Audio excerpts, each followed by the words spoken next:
Let's go.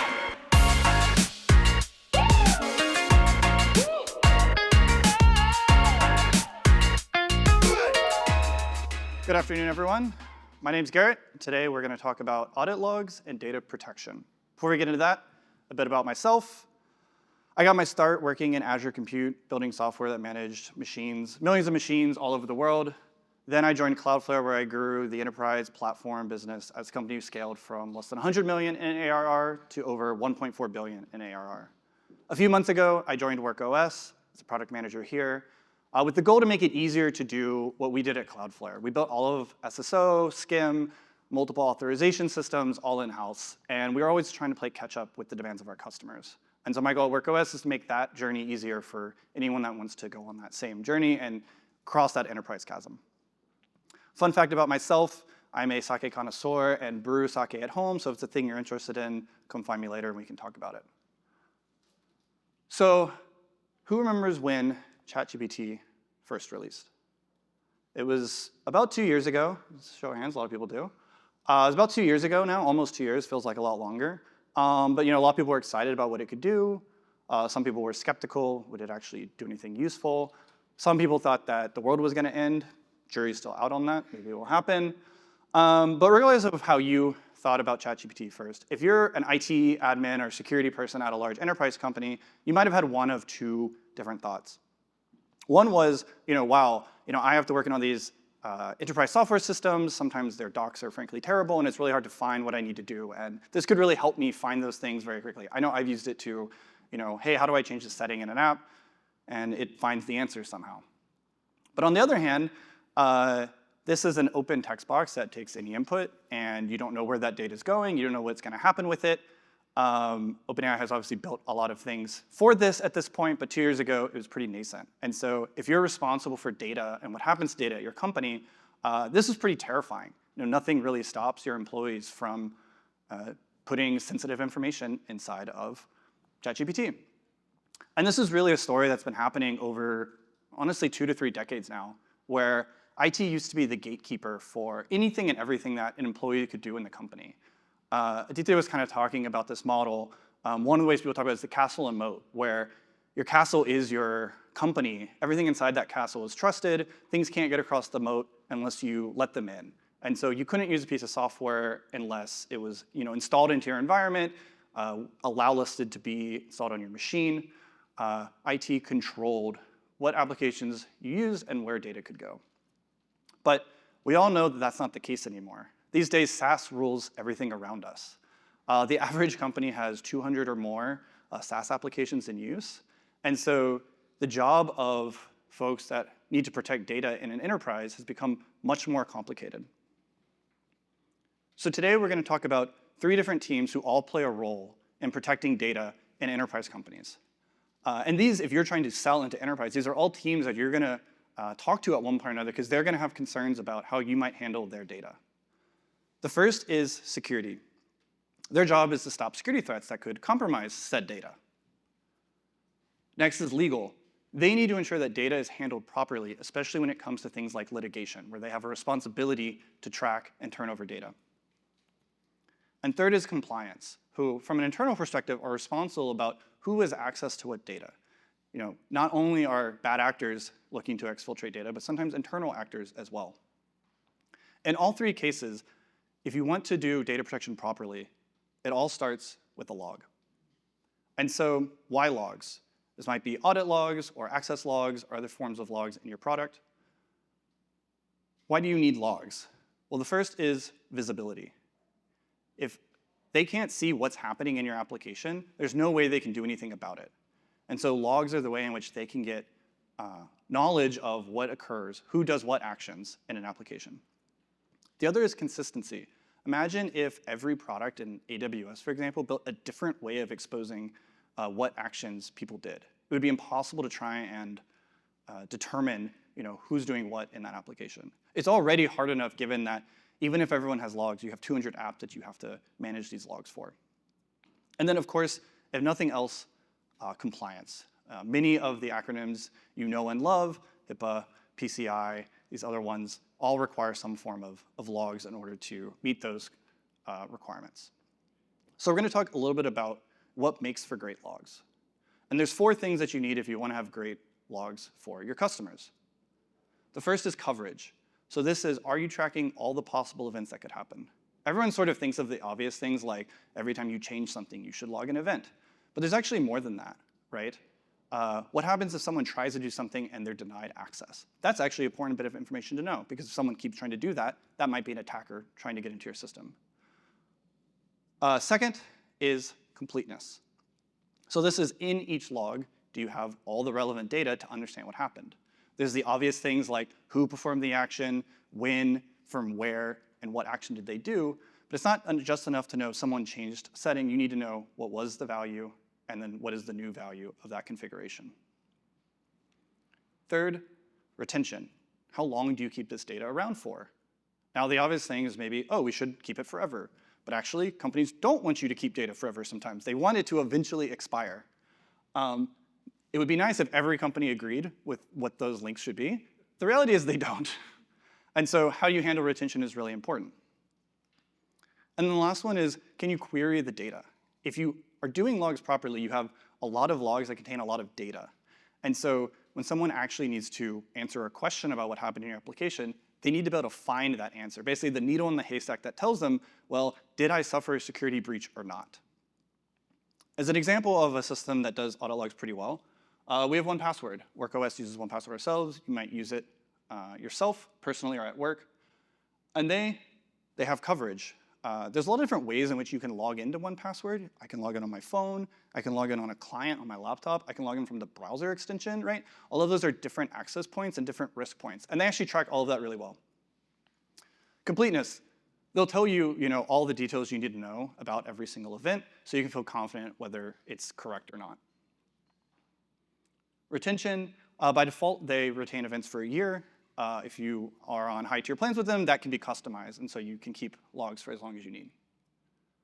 And last is queryability. This is actually probably where they don't quite meet all the needs. You can do some basic filtering, but you can't really do really full depth searches. And so now we're going to talk a little bit about, for each of these teams, what specifically they need, not just out of the logs themselves, but even more than just having logs. The first is security. And so security's question is, okay, I have 200 plus SaaS apps. All of them potentially have people trying to get into them. How do I look at these logs in a way in which I can validate that my system, my distributed set of applications are in fact secure? And so they need to consume those logs.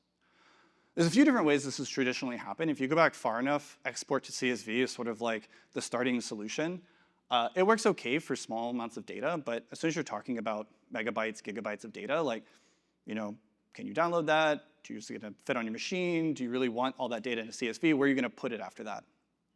So companies will expose APIs. Okay, that's great. I can use an API to fetch the data. But do I really want to write code to talk to 200 different SaaS applications and all of their unique API implementations? No, I really don't. Third, send to S3. S3 is like a pretty standardized format. AWS and everyone else pretty much supports that format these days. So we can send the data to there. You still need to build some sort of pipelining out of that. And hopefully you do not have to send that data outside of AWS, because then you're going to have to pay a lot of money. The solution that has become the standard is to export to a SIEM provider. If you're not familiar with the SIEM, stands for Security Information and Event Management System, kind of a long name. Basically, it's a place where you put all your logs, and then you can not only do analysis of them, but you can also write policies and alerts, most importantly. So you can do things like detect abnormal activity, logins that you didn't expect, and then alert on those so you can take action proactively. You may have seen some of these names before. You may use them yourself. They all provide a SIEM product. And you might be thinking, well, is it that important to do this? I don't know, seems like a lot of work. It's not a matter of if you might have an issue, but when you're gonna have an issue and are you ready for it? I think most people here are familiar with the Equifax breach that happened a number of years ago. It leaked nearly half of all Americans' social security numbers, including my parents. And they ended up having to pay the largest settlement, $650 million, in order to settle that with the US government for their lack of security. But it doesn't have to be that way. A great example of it not being a big deal was Cloudflare actually suffered a breach almost a year ago around Thanksgiving. There was a token that was in an Okta support ticket Okta had a breach, an attacker got that token, it let them into a Cloudflare system. Because Cloudflare had really, really good security monitoring based on ingesting logs, they were able to quickly detect that actor and stop them from accessing further systems. The actor was trying to get to customer production systems where they could steal data or cause issues, but Cloudflare was able to stop them.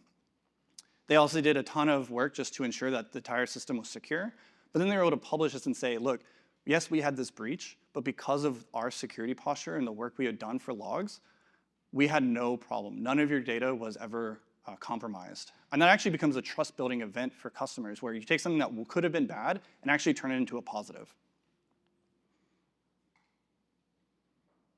Next is legal. Legal's concerns are a little bit different. Day-to-day, they're probably not too concerned about most SaaS applications, but unfortunately, we live in a world where sometimes companies get sued. And when that happens, you have to go through a discovery process, or most commonly these days, eDiscovery. This is basically if you go into litigation or potential litigation, you have to find potential evidence relevant to that because you have to turn it over to the other party so everyone has a fair chance when you go to trial. And so what's really important is preservation of data. You need to have data, anything that's relevant to that case, you need to keep it. The basic process for eDiscovery looks like this. You know there's a lawsuit happening or about to happen, so you start to search and find relevant records. You then need to gather and collate those records into a case or collection. And then finally, you actually provide that to opposing counsel. So that way they have the same information you do when you do eventually go to trial, if you do. An example of this is Microsoft Purview. So Microsoft Purview is a big product. One of its core features is eDiscovery platform, in which it integrates with, obviously, Microsoft systems and can pull data out of that, but it can integrate with other third parties to pull data and ingest that. When it comes to eDiscovery, your customers are expecting certain things out of your application. They need to be able to find relevant data, they need to be able to retain that data, and they need to be able to export that data. Now, if you go back to think about how we were talking about logs, if you do logs really well, a lot of these things may be covered. They can find data in your application. If they're exporting that data, they might be able to find it there. But then what they really want is fine-grained ways of controlling retention in your application. It's not good enough to just say, we'll never delete any of the data. You need to be able to say, oh, I want you to retain this specific data for a longer period of time. Customers don't want to just rely on, oh, we're going to handle it properly. They want defense in depth that if they make a mistake and they lose data, it's still in your application so they can get it, even if litigation takes 3, 5, 7, or 10 years, as it often does. And a failure here for companies to do this, a failure to actually provide that relevant data, is sanctionable. A good example of this was there was a lawsuit between a company called GN and Plantronics. Plantronics failed to retain data that they knew they were supposed to retain, and they actually had to pay $3 million upfront before the case was even settled as a penalty for this. Not only that, when they went to trial, juries are told, hey, you should assume this missing data is actually a negative, is actually against the Plantronics in this case. So they basically start the trial with one arm behind their back. Definitely not the way you want to go into a court trial. Last is compliance. Now, data and compliance concerns is a pretty big world. We're going to focus on a specific part of data compliance, which is mostly internally focused today. And this is to answer questions like, well, where do we keep sensitive data? How does sensitive data move between applications? And of course, who should have access to said sensitive data? If a company can't answer these 3 questions about their own systems and their own data, well, they need to figure out how to answer those questions because they can't possibly protect their systems unless they know the answers to these questions. There's a pretty complicated suite of products that have developed over the years. You may have heard terms like SASE, CASB, or DLP. And I'm going to try and break down, without this taking 45 minutes, sort of the differences here and why these things matter. So on one side, you have all the different places someone might connect, an employee might access your corporate network or corporate resources from. You have offices, obviously. Now in the world of work from home and travel, you might be logging in from your house, an airplane, or Starlink from a campground. On the other side, you have SaaS apps. I didn't have space for 200 little bubbles, so you're going to have to pretend that there's 200 there. You also have cloud providers. Many people are using AWS, GCP, and Azure now. And then many companies still have on-prem environments. And so you have a heterogeneous set of clients and a heterogeneous set of apps. How do you mesh that together and build something that works to provide some protections for data? And the answer is, there's basically a thing that's called a Secure Access Service Edge, called SASE. It's an amalgamation of tools and products that all aim to provide this sort of disparate control so you can have some idea of where is data going, how is it being managed. Now, this covers more than just data protection. It also covers a lot of security stuff that we're not going to get into. But we're going to focus on CASBs, which are Cloud Access Security Brokers. They are basically how do you access and control cloud applications, and DLP, which is data loss prevention. This is really about for things that aren't necessarily in the cloud or you don't have direct integration to, how do you protect that data and control what's happening? So there's basically 3 techniques that CASBs or DLPs will use to provide this protection. The first is proxies. So if you have network level access to the data, if you're running it through a proxy, then you can inspect that data on the wire to better understand what's happening. This works really, really well for social security numbers, credit cards, things that are pretty obvious when you see the data. But if you're trying to look for potentially material non-public financial information, well, that's just a dollar number like any other dollar number. How do you know that's specifically important? And so proxies can have really great coverage, but it can be harder to identify specific pieces of data that are relevant. Second is browser hooks. These work similarly, but instead of running on the network, they run in your browser, basically as an extension. This is great because you have a little bit more application context to know, what's this application do, what kind of data should I expect to be able to identify things. But of course, it only works in the browser. So it may not work on a mobile device, won't work for client software. It definitely won't work for APIs. And then last is app integrations. So this is directly connecting with third-party apps to be able to talk to them, understand what's happening, and then take action in them. And this is where we're going to spend our time to focus. An example of third-party integrations for a CASB is Cloudflare. So Cloudflare has a SASE offering. And inside of it, they have a CASB product. And the first thing you do when you set up a CASB is you set up these integrations to cloud apps. So it might be AWS or Google or Dropbox. But this allows CASB to talk to your application, understand data, and then it has preset policies, and you can custom define policies to define what you expect the app to do. So inside of app integrations, an important thing to realize is that visibility is not just enough. Maybe you can send data to that application, but that's not good enough because if they detect something's wrong, they need to be able to take automated action back in your application in order to protect that data. There's basically 2 ways in which this can be done.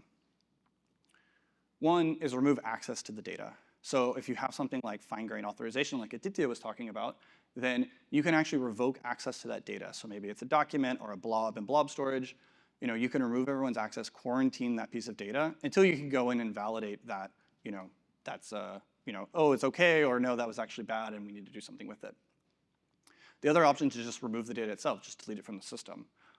This is the obviously more destructive method, but also the more secure way of doing so, especially when you maybe don't have that level of fine-grained authorization in an application.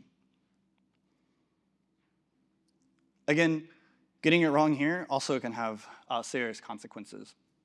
A couple years ago, Tesla had an internal leak where a disgruntled employee went and stole a ton of company data and gave it to a German news publication.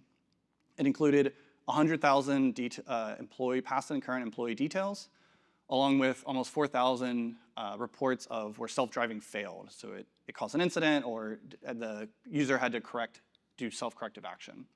That news agency was nice enough to tell Tesla about this and refused to publish the employee data, but they didn't refuse to publish the self-driving incident report. So that actually ended up being leaked to the public. So still causing damage to Tesla. And so whether it's security, legal, or compliance, when it comes to data protection, it all starts with a log. But as we talked about, it doesn't end with a log. There's more that you need to do to provide your customers the level of support that they need in using your application.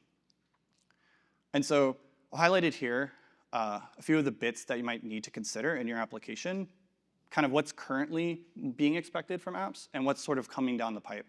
So for integrations, most companies now expect you to be able to send data to a SIEM. Companies have now set this up. Anyone serious about security has these systems in place. And if you can't do that, that's going to be a big mark against you when they evaluate you. But coming down the pipe is, can you send to these other providers? They don't want to necessarily have to route data between systems themselves. So can you send to eDiscovery or compliance platforms that now exist? For retention, as we talked about, customizable retention policies are important. So that way you can know control how long data is retained. But because of the world of litigation and the proliferation of data, these granular legal holds become more and more important, right? They don't want to retain all their data throughout the end of a litigation. They want to retain only the relevant data and let that other data expire as it naturally should. And then last is redaction. This is definitely an area that's more into development. Only the most sophisticated enterprises are really doing this. But what they really want is the ability to redact that data, either through access or deletion, at the granular level, right? They don't want to obviously wipe the whole thing. They only want to wipe the relevant data that's available. I'd love to hear about, what are you hearing from customers in this space? Are you getting asked about this? Feel free to come talk to me after this, or happy to take some questions. I'm curious about audit logs as an enterprise feature. What is the typical customer profile that you see asking for this? I would say at this point, audit logs have become sort of an expectation. Any company of any significant size is probably not going to want to use your product if there's not some amount of audit logging. I think what I've seen in the past is some companies will sort of half-ass their audit logs. And so it's enough to get past initial, in the POC process. Then what happens is, an incident occurs, the customer's trying to use your audit logs, and they see, there's data missing or inconsistencies, and that's when they come back and say hey, this really made our lives really hard, kind of lost trust in you because you don't actually support this the way that we expected you did. And then you're kind of having to scramble and figure it out. So you want to make sure you do it right from the get-go. But I'd say at this point, I think, very few companies are gonna, allow you, use your product if you don't have some form of audit logging. I had a question about GDPR, right to be forgotten, and sort of retroactively going through and cleaning up, when you delete a user, retroactively through all your log statements, everything else you have to go do. How do you think about data compliance more on the GDPR side, less on the legal discovery side? Yeah, so it depends on if you're primarily serving B2B or individuals. If you're serving B2B customers, then usually they have a right to retain data that might include employee information, even if that person leaves the company. And so it's if that customer leaves you, then you have to remove their data. And that's typically okay, we'll just delete those logs. Or you might better set your data policies to say we'll let them age out. So we're not gonna specifically delete your data, but it's a 12-month retention policy, it will age out at that point. With individuals, it's a little more difficult because they do have a right for that deletion. You can typically require that obviously they stop using your service, but then you do have to build systems that allow you to go in and find said data. You do have a couple options. You could delete the data or you could redact data. So if you have a user table, for example, you have a user email address and maybe a name. Instead of actually deleting the row, because now you're losing information about that you did have a customer, you could go and redact that information. So basically hash and overwrite those values. Either case, you still have to deal with database backups and stuff like that. It's really not easy. I don't want to oversimplify the challenges there. Deleting data is hard in a world where think about how we build systems. You never want data to be deleted when you don't expect it, right? And so people aren't building those processes in. So yeah, if maybe you've done the bare minimum for GDPR or you've spent a lot of time on it, but if you haven't, makes it pretty difficult to go do. All right, thanks so much. Let's go.